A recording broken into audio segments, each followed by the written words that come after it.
예, 우리 이제 김양숙 집사님께서 창세기 14장 1절로 16절에 있는 말씀을 봉독해 주시겠습니다. 아브람이 롯을 구하다. 당시에 신할 왕 아므레벨과 엘라살 왕 아리옥과 엘람 왕 그돌라오메가 고임 왕 기다리 소돔 왕 베라와 고모라 왕 비르사와 아드마 왕 시납과 스보임 왕 세메벨과 벨라 곧 소알 왕과 싸우니라. 이들이 다 시딘 골짜기 곧 지금의 염해에 모였더라. 이들이 12년 동안 그돌라오메를 섬기다가 제13년에 배반한지라. 제14년에 그돌라오메가 그와 함께한 왕들이 나와서 아스드롯 가르나임에서 르바 족속을, 함에서 스스 족속을, 시의 기랴다임에서 엠 족속을 치고 호리 족속을 그 산 세일에서 쳐서 강야 근방 엘바랑까지 이르렀으며 그들이 돌이켜 엠미스밭 곧 가데스에 이르러 아말렉 족속의 온 땅과 하시손 다말에 사는 아모리 족속을 친지라. 소돔 왕과 고모라 왕과 아드마 왕과 스보임 왕과 벨라 곧 소알 왕이 나와서 시딘 골짜기에서 그들과 전쟁을 하려 하여 진을 쳤더니 엘람 왕 그돌라오메가 고임 왕 기달과 신할 왕 아므라벨과 엘라살 왕 아리옥 네 왕이 곧 다섯 왕과 맞서니라. 시딘 골짜기에는 그 역청 구덩이가 많은지라. 소돔 왕과 고모라 왕이 달아날 때에 그들이 거기 빠지고 그 나머지는 산으로 도망하며 네 왕이 소돔과 고모라의 모든 재물과 양식을 빼앗아가고 소돔에 거주하는 아브라함의 조카 롯도 사로잡고 그 재물까지 노락하여 갔더라. 도망한 자가 와서 히브리 사람 아브라함에게 알리니 그때에 아브라함이 아모리 족속 마므레의 상수리 숲을 근처에 거주하였더라. 마므레는 에스골의 형제요 또 아넬의 형제라. 이들은 아브라함과 동맹한 사람들이더라. 아브라함이 그의 조카가 사로잡혔음을 듣고 집에서 길리고 훈련된 자 318명을 거느리고 당까지 쫓아가서 그와 그의 가신들이 나뉘어 밤에 그들을 쳐부시고 담에서의 왼편 호박까지 쫓아가 모든 빼앗겼던 재물과 자기의 조카 롯과 그의 재물과 또 부녀와 친척을 다 찾아왔더라. 예, 감사합니다. 창세기 14장에는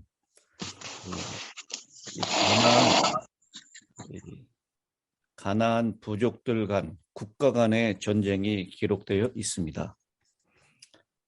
이 가나안의 이 전쟁을 길게 기록한 이유가 있습니다. 첫 번째, 이 전쟁은 비록 당시의 왕들이 한 지역을 다스리던 부족의 왕들이라 할지라도 성서 기록상 최초의 국가 간의 전쟁 기록입니다.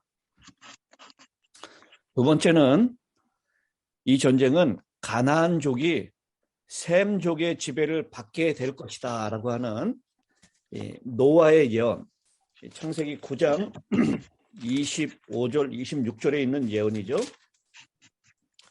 창세기 9장 25, 26 이에 가로되 가나안은 저주를 받아 그의 형제의 종들의 종이 되기를 원하노라 하고 이르되 셈의 하나님 여호와를 찬송하리로다.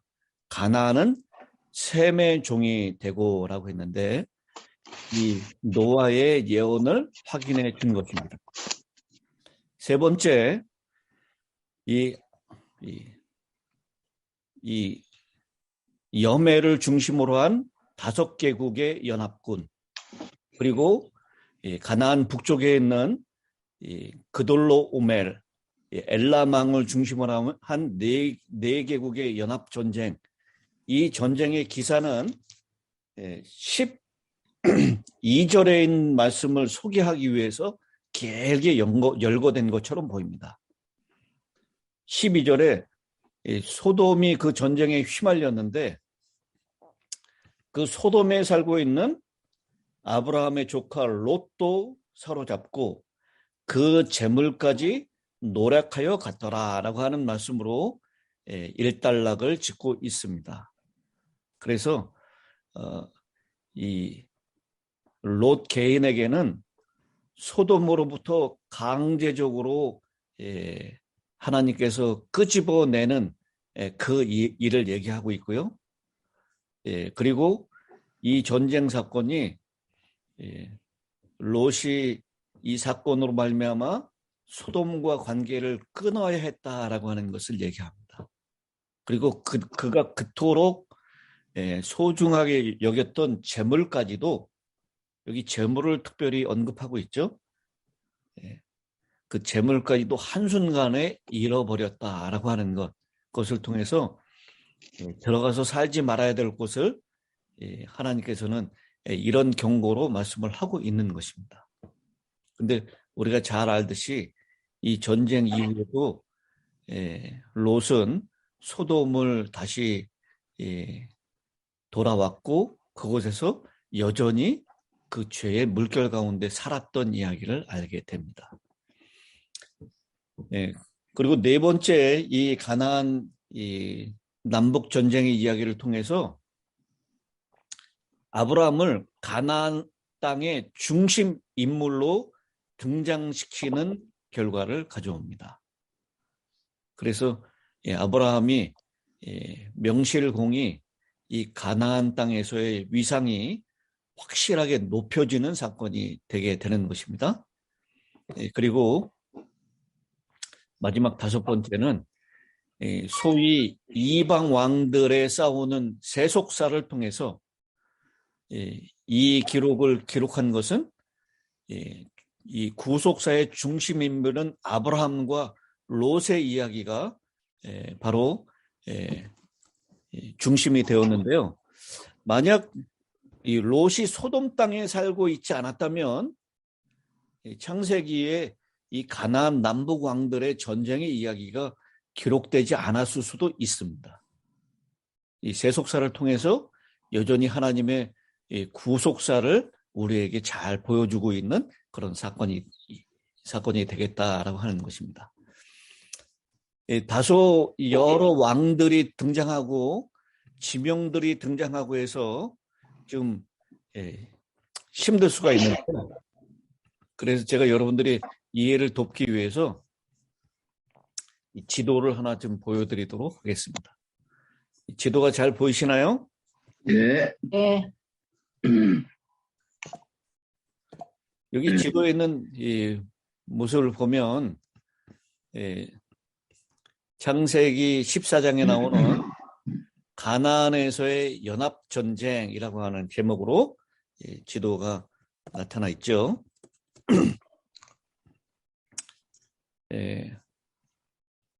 거기 보면요, 이 가나안 북쪽에 있는 네 왕들, 여기 얘기하고 있죠. 그돌라 오멜 연합군이 배반한 성읍들을 치기 위해서 원정을 오는 장면이 나와 있습니다. 여기 신할 왕 아브라벨, 이것을 신할 땅 하면 여러분 어디가 생각납니까? 신할 땅. 헤브론? 신당 헤브론? 그 바벨탑을 세운 땅이 어디죠? 신할평지. 신할 땅. 11장 2절에 나오죠. 동방으로 옮기다가 신할 평지를 만나서 거기에서 탑을 세우게 됩니다. 그 신할 땅, 그것은 바벨탑이 세워진 곳이고 지금 바벨론이 위치한 곳이다라고 우리가 쉽게 이해할 수 있죠.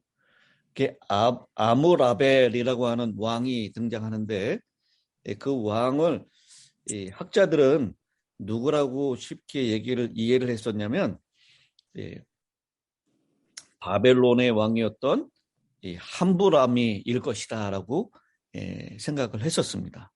그런데 이 함무라비라고 하는 이 사람은 이 아브라함 시대보다 조금 후대의 사람이에요.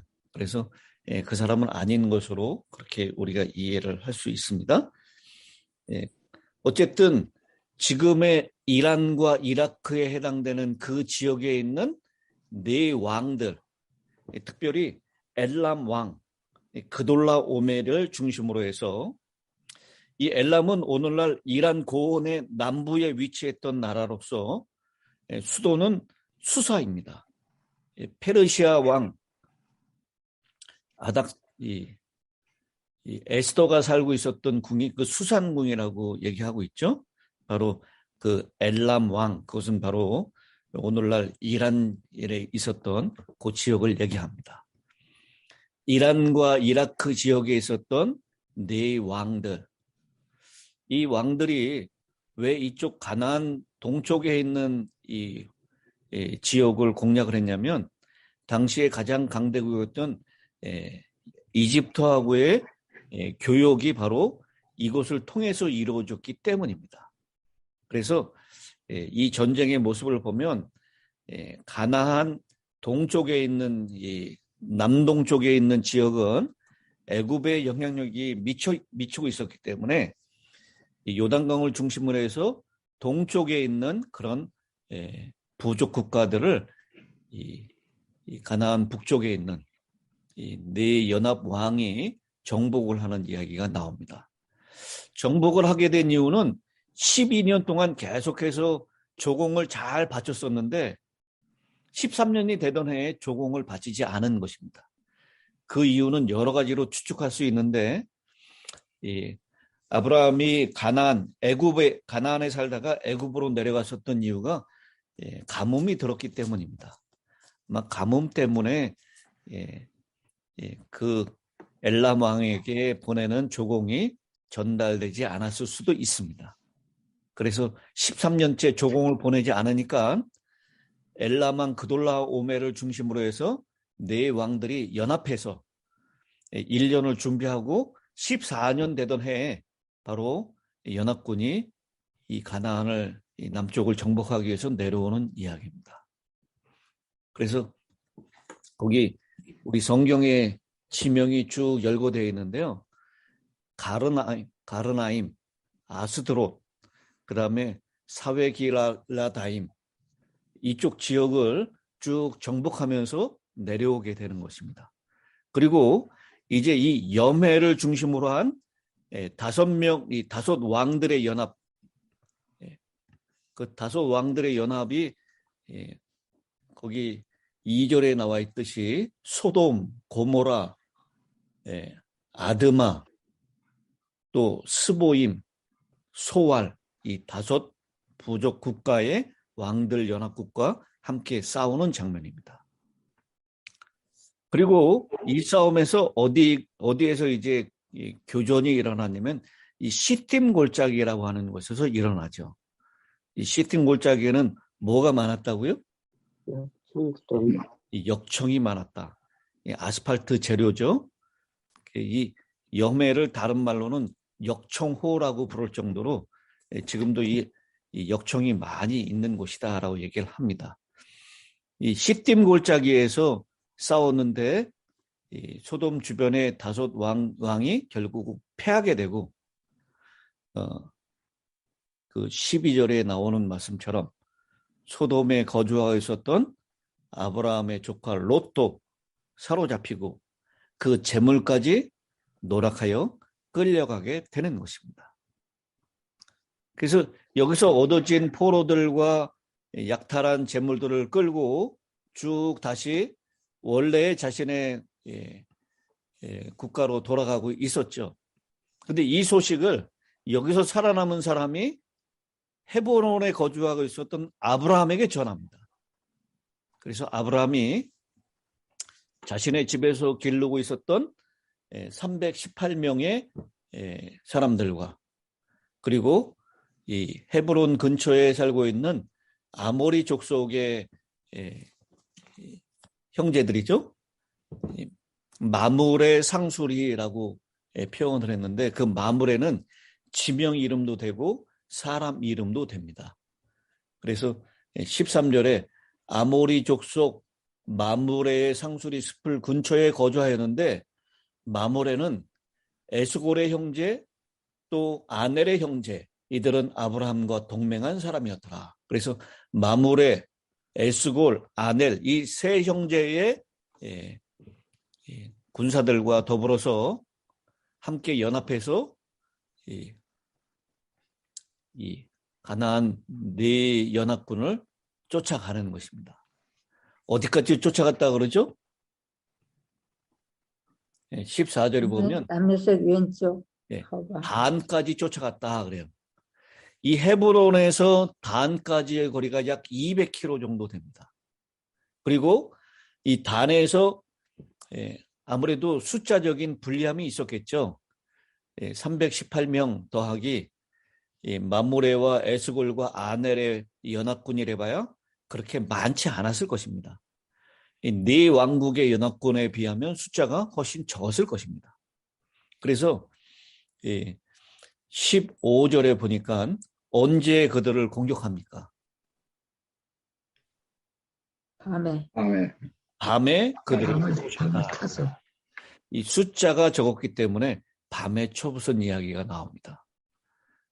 그리고 이 단에서 공격을 받아서 이 한 80km 북동쪽으로 있는 호바까지 쫓아가서 그들을 쳐부시고 그 다음에 거기에 있는 롯과 그리고 거기에 같이 있었던 재물들, 부녀, 친척들 그 사람들을 다 구출해서 돌아오는 이야기입니다.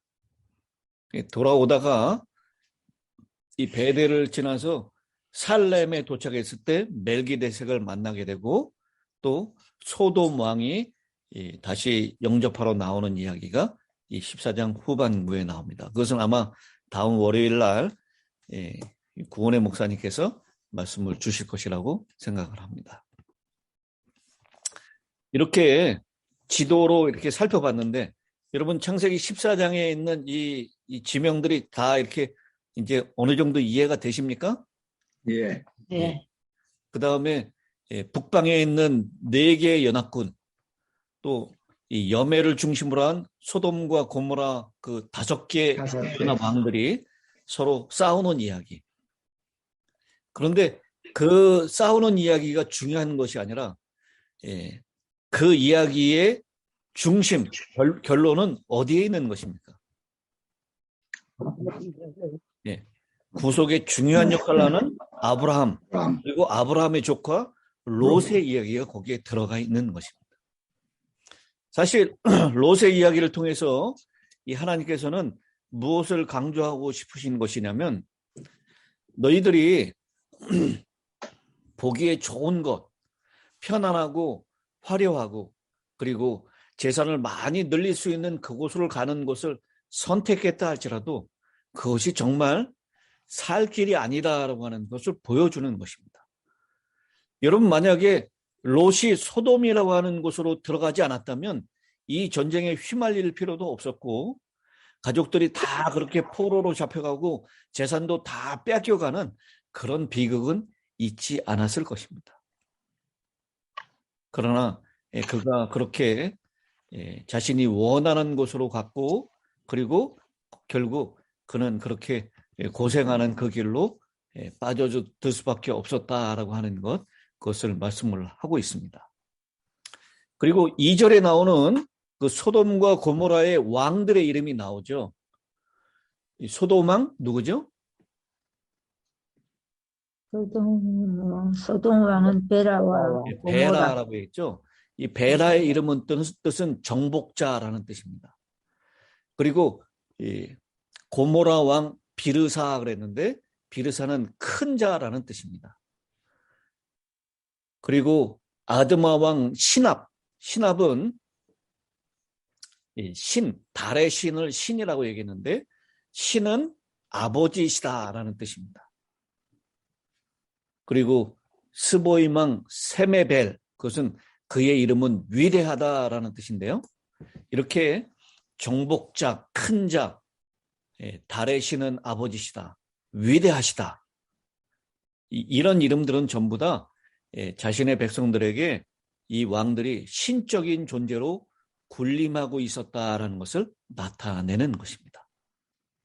이렇게 자신의 백성들에게 신적인 존재로 군림하는데 이 아브라함에게는 오직 한 분이신 신 여호와 하나님밖에 없었고, 그 한 분이신 여호와 하나님께서 아브라함의 조카 롯을 구출하는 데 있어서 아마 숫자적으로 따지면은 이 북방의 4개 연합군하고 비교했을 때 숫자적으로 너무 못 미치는 숫자일 것입니다. 그러나 기드온의 300명 군사가 대적을 물리쳤던 것처럼 아브라함의 318명의 군사, 그리고 그 아모리 족속 세왕 마므레의 형제들 작은 숫자의 연합군이 큰 4개 당시에 이란, 이라크에 위치하고 있었던 그 북방 4개국의 왕들을 다 이렇게 물리치고 구출해내는 이야기가 나와 있는 것입니다. 저는 이 말씀 가운데 또 한 가지 말씀드리고 싶은 것이 13절에 나오는 말씀입니다. 도망한 자가 와서 히브리 사람 아브라함에게 알리니라고 얘기합니다. 이 성경에 처음으로 히브리라고 하는 이 히브리 사람이라는 표현이 등장합니다. 히브리라는 말의 원에 대해서 다양한 견해가 있습니다. 강 저편 땅이라는 뜻의 에벨에서 왔다는 견해가 있고요. 또 아브라함이 우르에서 가나안으로 유프라테스 강을 건너서 왔다는 사실 때문에 건너다라는 뜻의, 강을 건너다라는 뜻의 셈어 아비르에서 왔다라는 견해가 있고, 또 가나안에 체류하는 무리라는 측면에 무리라는 뜻의 가나안어 하벨에서 왔다는 견해가 있고, 또 사회적인 하층 계급을 지칭하는 아카드어 하비르에서 왔다라는 견해가 있습니다. 이 4가지의 견해가 있어요. 강 저편 땅이라는 에벨, 또 강을 건너다라는 뜻의 아비루, 그 다음에 가나안에 체류하는 무리라는 뜻의 하베르, 그리고 하층 계층, 사회적으로 하층 계층을 뜻하는 하비루, 이 4가지 견해가 있는데 대부분의 학자들은 첫 번째와 두 번째 견해를 받아들이고 있습니다. 그래서 창세기 10장 21절에 나오는 그 에벨의 후손이죠. 강 건너 땅, 강 저편의 땅이라는 에벨, 후손이라는 의미가 있고, 혹은 강을 건너온 이주민, 아비루라고 하는 뜻에서 유래가 됐을 것이다 라고 얘기를 합니다. 그래서 이 성경 주석가들은요, 여기 히브리 사람, 강 저편에 있다가 강을 건너온 사람이라고 하는 이름으로 히브리라고 하는 이름으로 그렇게 이해하는데요. 사실상 이 히브리 사람들은 우리가 잘 아는 대로 애굽 땅에 있다가 무슨 무슨 물을 건넜습니까? 네, 홍해를 건너요. 그리고 가나안 땅을 들어갈 땐 또 무슨 물을 건넙니까? 요단강을 건넙니다.